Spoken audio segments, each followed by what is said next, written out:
Je souhaite aussi rappeler à tout un chacun que la lutte contre l'impérialisme doit être donc intégrée dans nos gènes maintenant.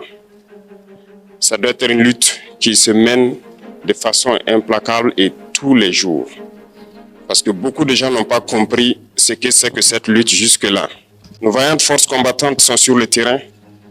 Ils mènent le combat contre les valets manipulés, ces criminels qui écument nos campagnes tous les jours et tiennent bon pour amener la paix dans notre cher Faso.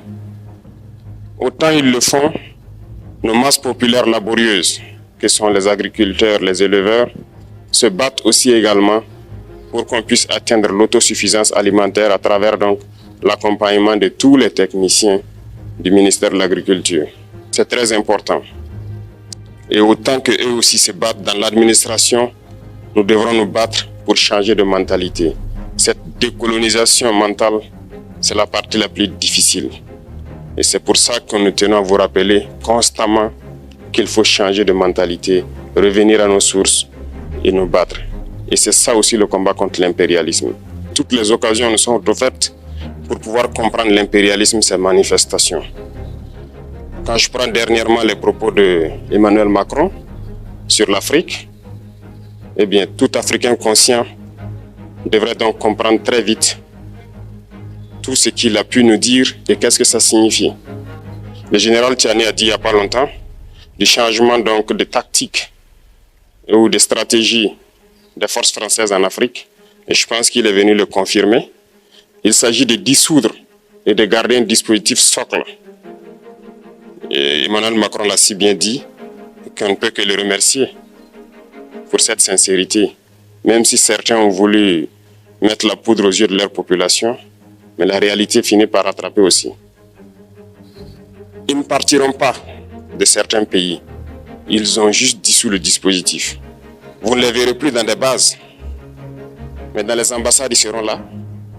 Ils vont constituer des sociétés de sécurité pour sécuriser leurs sociétés qui existent dans ces pays-là.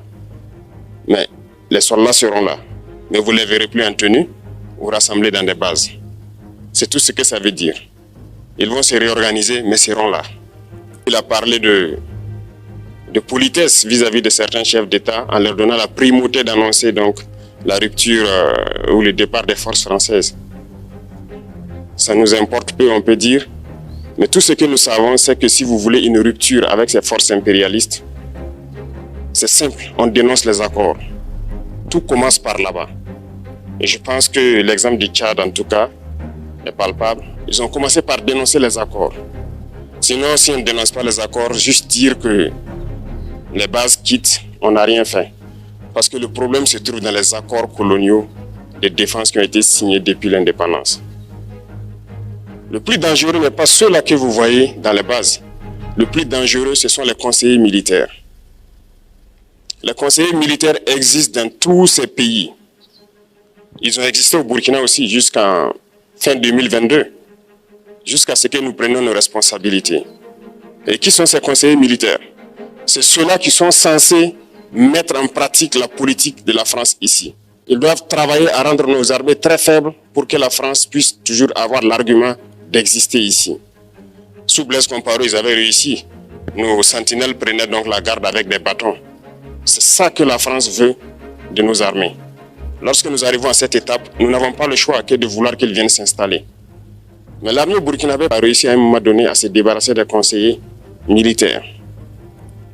Malheureusement, je pense qu'en 2019, après l'opération Otapoano, où ces Français ont vu que l'armée burkinabé avait encore une capacité de réagir au terrorisme, ils ont appelé le chef d'état-major en France, ils l'ont instruit de reprendre les conseillers militaires dans toute la structure. Eh bien, il n'a pas accepté, mais au retour au pays, les politiques l'ont instruit d'accepter les conseillers militaires. Et c'est là que les conseillers militaires sont revenus dans l'armée burkinabé en 2019. Avec toutes les conséquences qu'on connaît, l'armée était en train de disparaître dans les années 2020-2021. Et d'ailleurs, c'est le moment où beaucoup de militaires ont dû déserter parce qu'il n'y avait plus d'espoir. On était en train de s'effondrer. Voilà un peu comment ils travaillent. À l'état-major, général des armées, dans tous les états-majors d'armée, dans les écoles. C'est eux qui sont censés nous dicter la politique de notre armée. C'est eux qui nous disent combien recruter, quand recruter et qu'est-ce qu'il faut en faire. Ils sont dans les écoles pour nous dire comment il faut les former et ainsi de suite. Tant que ces conseillers militaires sont là, vous n'êtes pas indépendant. Votre armée aura juste l'apparence d'une armée qui sera là en train de faire des parades, du cirque. Mais lorsqu'il viendra la guerre, vous vous rendrez compte que la parade, c'est une chose, mais la guerre, c'est une autre chose. Il faut rompre les accords. C'est la seule façon d'avoir une armée indépendante et se construire, être fort. Mais beaucoup de gens ne le comprennent pas peut-être. Et même avec ces accords, la France choisit dans nos États des élèves officiers pour aller les former. C'est à travers ces mêmes accords. Mais en réalité, ces officiers qui partent se former pour la plupart, pour la France, ils viennent pour servir l'État français dans leur pays. Ils ne viennent pas pour servir nos pays. Ils les forment pour qu'ils viennent servir les intérêts de l'État français. J'en veux pour preuve. Lorsque nous nous sommes révoltés, beaucoup d'officiers au Burkina qui ont été formés en France ont été immédiatement contactés pour leur dire que c'est le moment de se mettre en action parce que vous avez été formés pour ça, pour servir les intérêts de la France. La plupart de ces officiers nous ont rendu compte, nous avons pris acte et nous continuons de suivre. Lorsque un officier formé en France arrive dans son pays et par malheur meurt soit par accident ou bien sur le champ de bataille, en France, il y a une nuit d'hommage aux morts dans l'armée, comme partout ailleurs. À la nuit d'hommage aux morts, on cite le nom de l'officier en question et on dit « mort pour la France ». Ils ne le forment pas pour servir son pays, ils le forment pour servir leur État. Et dans beaucoup d'États africains, il y en a plein de ces officiers. Combien sont patriotes, Dieu le sait. C'est une leçon que Emmanuel Macron a donnée encore aux chefs d'État africains, de se rattraper et de pouvoir vraiment mener cette lutte contre l'impérialisme. Mais en plus de ça, il a aussi insulté tous les Africains dans ses propos. Il y a une partie qui a retenu mon attention, là où il parlait d'ingratitude. Et que l'ingratitude est une maladie non transmissible aux humains. Lui, il est humain, notre ingratitude n'est pas transmissible à lui. Voilà comment ce monsieur voit l'Afrique, voit les Africains. Nous ne sommes pas des humains à ses yeux. Peut-être que c'est lui qui n'est pas humain, il ne se met pas dans la classe des humains. Mais s'il y a bien un ingrat, c'est bien lui. Je pense que s'il n'est pas athée et qu'il prie, à chaque matin qu'il se réveille et qu'il prie, il devrait aussi prier les Africains. Parce que c'est grâce à nos ancêtres qu'il existe aujourd'hui une France. Il devrait nous prier. À ses yeux, nous ne devons pas être des humains, nous sommes plus que des humains. Ce sont des messages très forts qu'il passe. Moi, je pleure le peuple français. Mais quand même, il est bien pour l'Afrique. Il est un mal nécessaire pour nous. Ceux qui veulent se réveiller, se réveillent. Ceux qui ne veulent pas se réveiller, comme on le dit, on ne peut pas réveiller quelqu'un qui ne dort pas. Les Africains doivent se réveiller. Nous devons travailler à être indépendants, à faire au moins ce que nos peuples connaissent le bonheur. Et la lutte contre l'impérialisme, c'est ça.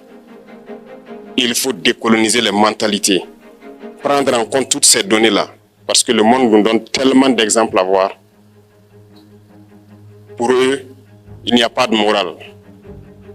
Ils peuvent vous désigner aujourd'hui terroriste, mais demain, vous êtes un héros. Par leur simple bouche, ils décident de ce qu'ils font.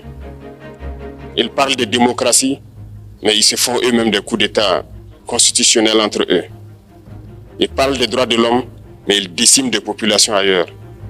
L'Africain doit se réveiller, l'Afrique doit se réveiller. Et le combat contre l'impérialisme est permanent. Et je vous invite à incorporer ce combat, à travailler en sorte que nous soyons réellement indépendants, que nous soyons autosuffisants et que nous puissions nous développer, connaître le bonheur, ce à quoi notre peuple aspire. Merci, je vous souhaite une très bonne journée, une très bonne semaine et une très bonne année.